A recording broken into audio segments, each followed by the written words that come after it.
Vatikan, semua orang tahu kan, negara terkecil di dunia. Kita semua pasti pernah lihat foto Basilika Santo Petrus yang super megah itu. Tapi, gimana kalau saya bilang, ukuran Vatikan yang sebenarnya, rahasia terdalamnya, itu bukan di atas tanah, tapi justru tersembunyi persis di bawah kaki kita semua. Coba bayangin, di atas tanah luasnya itu cuma 44 hektar. Kecil banget, Anda bisa jalan kaki dari ujung ke ujung, itu kurang dari sejam loh. Benar-benar cuma setitik di panggung dunia. Nah, dari sinilah pertanyaan intinya muncul. Gimana kalau ukuran sejati Vatikan itu gak diukur dari luasnya, tapi dari kedalamannya? Yuk kita bareng-bareng turun ke bawah. Kita akan tembusin lapisan marmer dan waktu buat ngebongkar dunia yang tersembunyi di bawah kaki para paus dan jutaan peziarah. Oke, kita mulai petualangannya ya.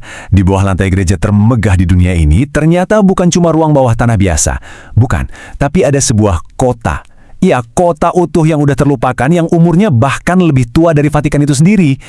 Biar ngerti apa yang kita hadapi di bawah sana, kita harus kenal sama satu kata ini.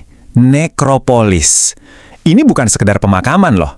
Bayangin aja sebuah kota yang dirancang khusus buat orang mati. Dan ya, dulu di atas Bukit Vatikan ada kota persis seperti ini. Jadi ceritanya gini, sekitar 2000 tahun yang lalu, hukum Romawi itu ngelarang ada pemakaman di dalam kota. Nah makanya bukit yang waktu itu dikenal sebagai Bukit Vatikan, yang letaknya di luar tembok, jadi lokasi yang pas banget buat peristirahatan terakhir. Dan yang menarik, tempat ini dipakai bareng-bareng, baik oleh kaum pagan maupun orang-orang Kristen di masa-masa awal. Oke siap, sekarang kita turun ke lapisan pertama. Coba deh bayangin, kita nemuin sebuah jalanan Romawi yang masih utuh banget, lengkap sama rumah-rumah di kiri kanannya. Dan semua ini terkubur dan terlupakan selama 1600 tahun. Terus gimana ceritanya semua ini bisa jadi berlapis-lapis gitu? Gini, awalnya di abad pertama ada nekropolis yang rame banget. Lalu lompat ke abad keempat, Kaisar Konstantinus bikin keputusan yang super drastis. Dia uruk seluruh kota orang mati itu pakai tanah. Tujuannya buat bikin fondasi yang rata untuk basilika pertamanya. Ratusan tahun kemudian, barulah gereja yang kita kenal sekarang ini dibangun persis di atasnya. Tumpuk-tumpuk kan? Dan jangan salah, ini bukan kuburan biasa ya. Ini namanya mausoleum.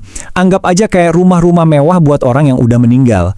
Di dalamnya, wah ada lukisan-lukisan dinding yang detail, mozaik lantai yang berwarna-warni, terus ada prasasti yang nyeritain kisah hidup mereka.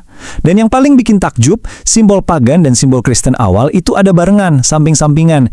Ini bukti nyata masa transisi kepercayaan di Roma. Nah, inilah inti dari keputusan gilanya Konstantinus itu. Daripada capek-capek ngerubuhin mausoleum satu-satu, dia malah nyuruh semuanya diisi tanah sampai penuh. Jadi secara harfiah, kota orang mati diubah jadi pondasi super kokoh buat gereja Kristen yang baru. Kebayang nggak sih simbolismenya? Dinding orang mati jadi fondasi bagi yang hidup. Keren banget! Dan kota ini hilang dari ingatan selama ratusan bahkan ribuan tahun. Benar-benar terlupakan. Sampai sebuah kecelakaan di abad ke-20 memicu penggalian super rahasia yang menegangkan. Dan semua ini terjadi pas dunia di atas lagi sibuk-sibuknya Perang Dunia Kedua. Cerita penemuan ini kayak di film detektif loh.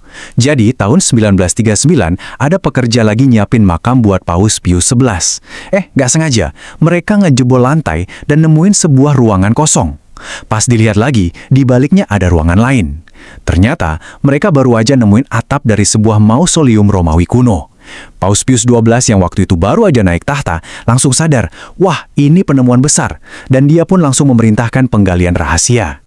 Di tengah semua penemuan arsitektur yang megah itu, ada satu momen yang benar-benar menyentuh hati. Para arkeolog nemuin sebuah boneka. Boneka kecil berusia 2000 tahun yang dikubur bareng pemiliknya, seorang gadis cilik.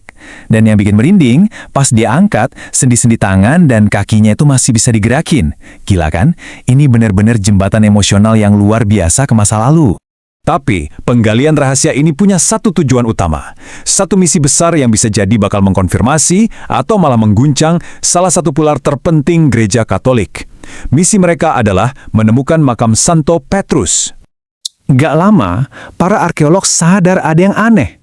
Semua jalan, semua mausoleum di kota orang mati ini kayaknya sengaja dibangun melingkar, ngelilingin satu area kecil yang sengaja dikosongin. Dan titik kosong itu lokasinya persis di bawah altar utama basilika yang ada di atas. Wah, semua petunjuk seakan-akan menunjuk ke satu titik. Dan di titik itu, mereka nemuin sebuah monumen sederhana dari abad kedua yang dikenal sebagai Trofi Gaius, yang menurut tradisi kuno adalah penanda makam Petrus. Mereka gali di bawahnya, dan benar, ada makam. Tapi makamnya kosong. Wah, pasti kecewa banget kan? Tapi tunggu dulu, di dinding dekat situ, mereka nemuin sebuah ceruk tersembunyi. Dan di dalamnya, ada tumpukan tulang manusia dibungkus kain ungu mewah dengan sulaman benang emas. Ini kain yang mahal banget pada zamannya. Nah, disinilah seorang ahli tulisan kuno bernama Margherita Guarducci masuk. Dia dengan teliti banget meriksa coretan-coretan samar di dinding dekat ceruk itu. Dan dia nemuin sesuatu yang luar biasa. Sebuah grafiti kuno dalam bahasa Yunani. Tulisannya cuma 2 kata, Petros Eni. Artinya, Petrus ada di sini. Oke, jadi inilah puncaknya. Di tahun 1968, Vatikan secara resmi mengumumkan kalau tulang-tulang itu telah diidentifikasi secara meyakinkan sebagai milik Santo Petrus. Ini dari sisi iman, tapi dari sisi sains ceritanya sedikit beda. Banyak ilmuwan setuju buktinya memang kuat, menarik, tapi sifatnya masih tidak langsung. Belum ada bukti definitif, katakanlah seperti tes DNA, yang bisa memastikan 100% tanpa keraguan. Dan ternyata, nekropolis itu baru permulaan loh.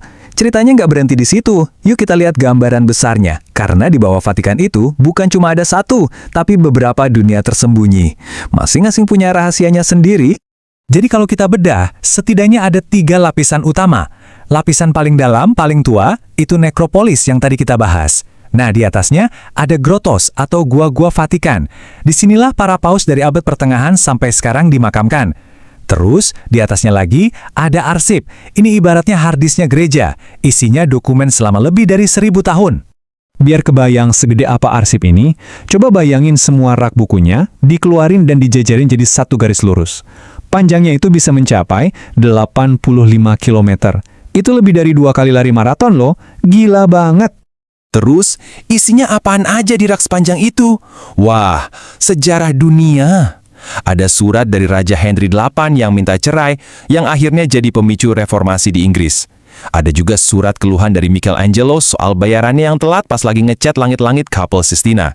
Bahkan catatan pengadilan Galileo juga ada di sana. Ini benar-benar harta karun sejarah yang tak ternilai. Oke, setelah kita jalan-jalan ke kedalaman Vatikan, sekarang kita naik lagi ke permukaan. Apa yang kita pelajari dari Vatikan ini sebenarnya adalah cerminan dari sebuah kebenaran universal. Bahwa kita semua, dimanapun kita berada, selalu membangun masa kini kita di atas fondasi masa lalu yang seringkali sudah kita lupakan. Jadi kesimpulannya apa?